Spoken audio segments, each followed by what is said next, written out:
वक्त भवानीपुर विधानसभा सीट से नतीजों के बीच एक बड़ी खबर आ रही है। रुझान और नतीजों के बीच भवानीपुर विधानसभा से बड़ी खबर इस वक्त की, ममता बनर्जी लगातार 17,000 वोटों से आगे चल रही थी और अब जो मार्जिन है वो लीड का अंतर जो है वो कम हो रहा है 7वें तक।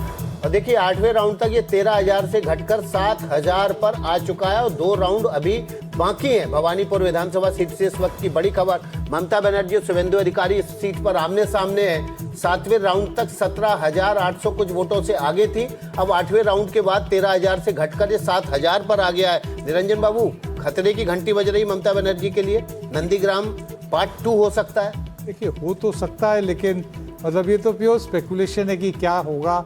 हमको कोई ऑथोरिटेटिव तरीके से पता नहीं है कि किस राउंड का वोट हो रहा है, उसका क्या कैरेक्टर है, कितने वोट किसके पक्ष में जाएंगे, कहना बहुत मुश्किल है।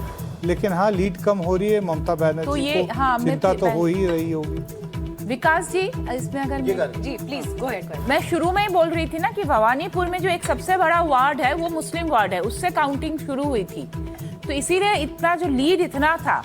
तो हो सकता है कि लीड और कम हो जाए, बहुत लिटिल मार्जिन से ममता बनर्जी जीत भी जाए, लेकिन पॉसिबिलिटी है क्योंकि नंदीग्राम में भी यही हुआ था, लास्ट में आके शुभेंदु जीत गया था। तो लेट्स वेट एंड वॉच। और मैं ये कहूंगी जो आज जो बंगाल की जनता की जो ये चॉइस है ना, ये डेवलपमेंट के लिए, जॉब्स के लिए, सुरक्षा के लिए, सब कुछ के लिए, तो बंगाल में हमें उद्योग देखना है, सुरक्षा देखना है। और ममता बनर्जी इनके इस उम्र में आके उनको अभी ग्रेसफुली इसको एक्सेप्ट करना चाहिए, ना कि जो अभी इन्होंने बोला तौसीफ ने कि ममता बनर्जी फाइटर है, इसके मतलब ये नहीं कि हंगामा करने के लिए हंगामा करेंगे। मार्गदर्शक मंडल में भेजा जा सकता है। मार्गदर्शक मंडल में जाने के लिए 80 साल कम से कम अभी उनका उम्र नहीं हुआ, लेकिन अभी भी वायलेंस चल रहे हैं। हाँ, वहाँ पे अभी भी मुझे खबर आई व्हाट्सएप में कि कोई बिल्डिंग में जाके बंद कर देना, सफेद साड़ी भेजना, ये सब अभी बंद होना चाहिए, क्योंकि हम लोग जो है ना, हम बदलाव देखना चाहते हैं, हम लोग कोई बदलाव नहीं देखना चाहते। और एक बड़ी बात है मीनाक्षी, क्योंकि जो हमने देखा है पहले, जो भी सारे जो गुंडे थे सीपीएम के वो टीएमसी में चले हैं, मैं तो बीजेपी के जो लीडरशिप है उनसे भी मेरी विनती है कि प्लीज आप अभी टीएमसी के गुंडों को मत ले लीजिए। We don't want to see TMCfication of BJP, ये नहीं होना चाहिए। बीजेपी निरंजना जी, हाँ, एक सवाल निरंजना जी आपसे है मेरा, और ये सवाल दरअसल भवानीपुर को लेकर मैं यहाँ पर पूछना चाहूंगी। देखिए नंदीग्राम में बीते चुनाव में हमने देखा था कि शुभेंदु 1900 कुछ वोट से जो है उन्होंने ममता बनर्जी को हराया था। लेकिन जब हम बात करते हैं भवानीपुर की, तो ये वो क्षेत्र है जहां पर एसआईआर के बाद मेरे ख्याल से करीब 40,000 के आसपास जो है वोट्स कटे हैं। जिस तरह 40 नहीं 50 था, 47,000 पहले काटा था, फिर एडजुकेशन में 3,000 मोटा मोटा 50,000 समथिंग वोट्स कटे हैं। तो ये जो वोट्स कटे हैं, ये क्या ममता बनर्जी पर भारी पड़ सकते हैं आज के दिन यहाँ इस सीट के नतीजे पर? हाँ। नहीं, बिल्कुल पड़ सकते हैं। शुरू में तो मतलब ये कहा गया था कि जो 50,000 जो वोट काटे गए हैं वो लगभग वही हैं जो ममता बनर्जी के सपोर्टर्स हैं, उनको एडवाइस भी बहुत लोगों आपको बीच में रोकेंगे। इस वक्त एक बड़ी खबर आ रही है, हेमंता विष्णु शर्मा 24,000 वोटों से जीत दर्ज कर चुके हैं। असम के जालुकवारी सीट से वो चुनाव मैदान में थे और उन्होंने 24,000 वोटों के शानदार अंतर से बड़ी जीत हासिल की है। देखिए 99 सीटें जीत रहे हैं हेमंता विश्व शर्मा बीजेपी वहां पर, और पहली बार है जब बीजेपी वहां पर अपने दम पर एब्सोल्यूट मेजॉरिटी के साथ सरकार बनाने जा रही है। इससे पहले 10 साल बीजेपी का राज रहा है, सोनोवाल मुख्यमंत्री रहे, हेमंता रहे, लेकिन एब्सोल्यूट मेजॉरिटी बीजेपी के पास नहीं थी। तो ये जो परिसीमन के बाद नया चुनाव हुआ, उसमें ये बड़ी जीत न केवल बीजेपी को मिल रही है बल्कि एब्सोल्यूट मेजॉरिटी भी मिल रही है। निरंजन बाबू, तो ये लड़ाई, ये जो जीत है, ये एक तरह से पूरा हेमंता विश्व शर्मा को इसका क्रेडिट जाएगा, क्योंकि पूरी या परिसीमन को जाएगा जो वो तो देखिए कहने की बात है कि डिलिमिटेशन को इस तरह से किया गया कि कॉन्स्टिट्यूएंसीज को बांटा जाए ताकि भारतीय जनता पार्टी को सबसे ज़्यादा फायदा मिले। तो वो तो पोस्टमार्टम डिटेल करने के बाद ही कहा जाएगा। लेकिन चुनाव के कैंपेन के पॉइंट ऑफ व्यू से अगर हम लोग बोले, पहले दिन से लेके आखिरी दिन तक हेमंता विश्व शर्मा बीजेपी के कैंपेन के नंबर 1 नायक थे और आखिर तक वो नंबर 1 नायक ही रहे। ये जीत केंद्र ने ममता विश्व शर्मा को आप दे रहे हैं जीत। हाँ, पंखुड़ी पाठक हैं कांग्रेस से हमारे साथ। पंखुड़ी जी, असम में चुनाव के समय पर पवन खेड़ा ने प्रेस कॉन्फ्रेंस करके हिमंता बिस्वा शर्मा पर निजी आरोप लगाए थे। मैं इस सवाल पर आऊंगी, लेकिन हमारे पास कुछ विजुअल्स इस वक्त आ रहे हैं।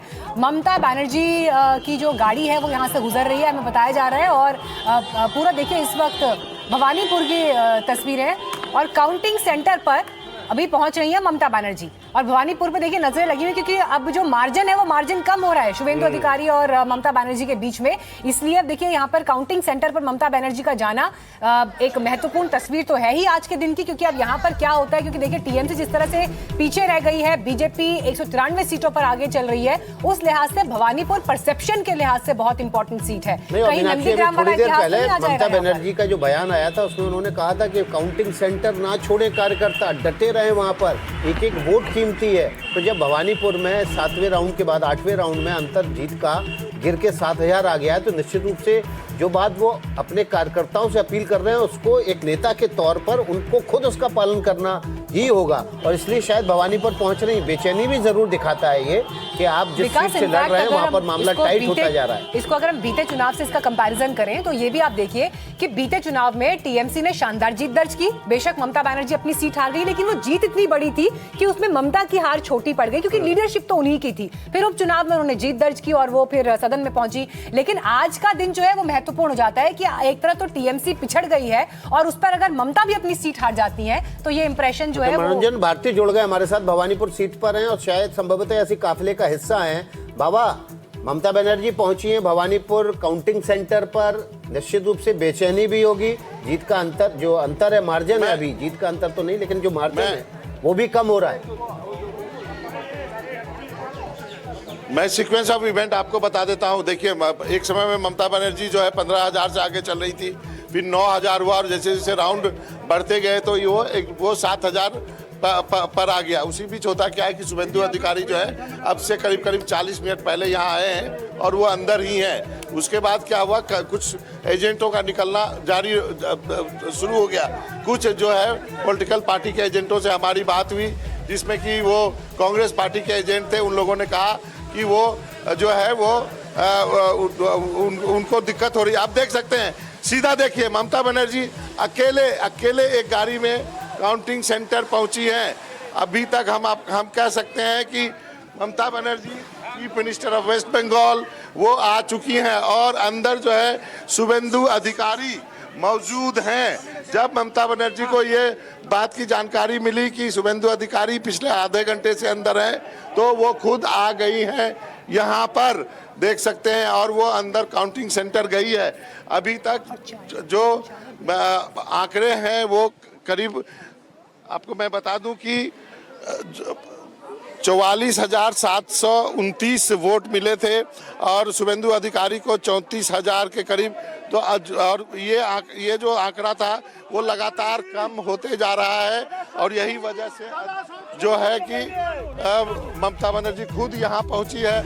अब यहाँ पर जो है आप शो डाउन होने की उम्मीद आप कर सकते हैं, जिस ढंग से यहाँ पर जो है दोनों नेता अंदर हैं। अब क्या स्थिति बनती है ये मैं आपको अंदर की जानकारी नहीं दे सकता हूँ। यहाँ गर्मा गर्मी भी चल रही है मीडिया और यहाँ पे जो सुरक्षा कर्मी हैं उनके बीच, लेकिन ये सुबह से इस बात का अंदाजा लगाया जा रहा था कि कम से कम दिन में एक मौका तो आएगा जब ये दोनों आएंगे। और अब जब से ये खबर आई है कि शुभेंदु अधिकारी अंदर है और कुछ एजेंट्स यहाँ से चले गए, तृणमूल का भी एक एजेंट चला गया और वो चुपचाप यहाँ से निकल गया। उसके पहले हमने बात की कांग्रेस पार्टी के जो एजेंट थे, काउंटिंग एजेंट, वो भी छोड़ के चले गए। उसके बाद ममता बनर्जी यहाँ पहुँची है। तो आप समझ सकते हैं कि स्थिति जो है यहाँ पर भवानीपुर में काफ़ी जो है नाजुक बन गई है। आपके गली की हालत भी किसी पॉलिटिकल पार्टी के बड़े नेता जैसी हो गई है जो चुनाव प्रचार में अपनी पूरी ताकत झोंक देता है। आपने भी रिपोर्टिंग में पूरी ताकत झोंक रखी है, लगभग 1 महीना आपको होने वाला है और लेकिन आपने मैदान नहीं छोड़ा, टीएमसी के एजेंट ने मैदान छोड़ दिया है। मैं तो नौकरी करना है भाई, तो मैं तो करूंगा। और मुझे सभी पूरे देश भर में जहां भी इलेक्शन होता है मुझे सबसे प्यारा यही लगता है। चाहे बिहार में तो 40 दिन रुका था, यहाँ पर मेरा आज जो है वो पूरे 30 दिन हो गए हैं। 4 तारीख को देख रहे हैं कैसे धक्का उक्का भी मार के जाता है, लैंग्वेज नहीं समझ में आता है, फिर भी देखता है। आप जाइए ये बाबा आपके पास अंदर से खबर आ जाएगी क्योंकि शुभेंदु अधिकारी भी अंदर है, ममता बनर्जी भी अंदर है और दोनों लोग एक साथ एक दल में रहे हैं और पिछले 5 साल से एक दूसरे के कट्टर राइवल हैं, एक दूसरे के कट्टर प्रतिद्वंदी हैं और दोनों एक बार फिर से देखिए अभी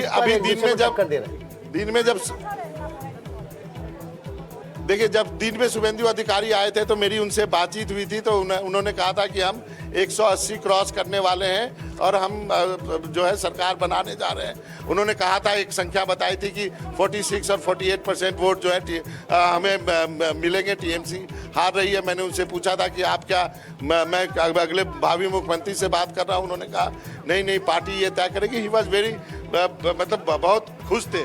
उन्हें दोनों कैरेक्टर जो है ना एक ही तरह है, मतलब दोनों हार मानने वाला नहीं है, दोनों स्ट्रीट फाइटर है, दोनों जम कर लड़ने वाला है और यही वजह है कि ये जो भवानीपुर की सीट जो है आज की जो काउंटिंग है देखिए वो इस एक वक्त प्रतिष्ठा की मनोरंजन लड़ाई जी, बन गई है। भवानीपुर इस वक्त सिर्फ अब सिर्फ एक की सीट या हाई प्रोफाइल सीट नहीं हो रह गई है, बल्कि इस समय पश्चिम बंगाल के चुनाव नतीजों के दिन एपिसेंटर है इस वक्त वो, जहां पर शुभेंदु अधिकारी ममता बनर्जी आमने सामने है।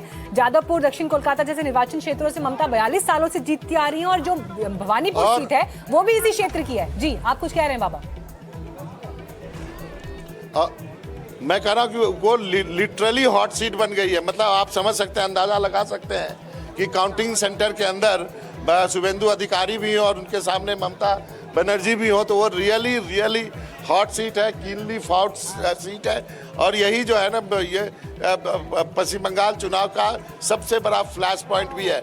बाबा एक बात बताइएगा, क्योंकि इस बार जितने ग्राउंड रिपोर्ट्स आ रहे थे भवानीपुर से, सब लोग ये कह रहे थे कि बीते चुनावों में हमने कभी ममता बनर्जी को भवानीपुर में स्टेशन नहीं देखा, लेकिन इस चुनाव में सेकंड फेज की वोटिंग के दिन ममता भवानीपुर में रही। उन्होंने मतलब जहां पे वोटिंग सेंटर्स हैं उनका दौरा किया,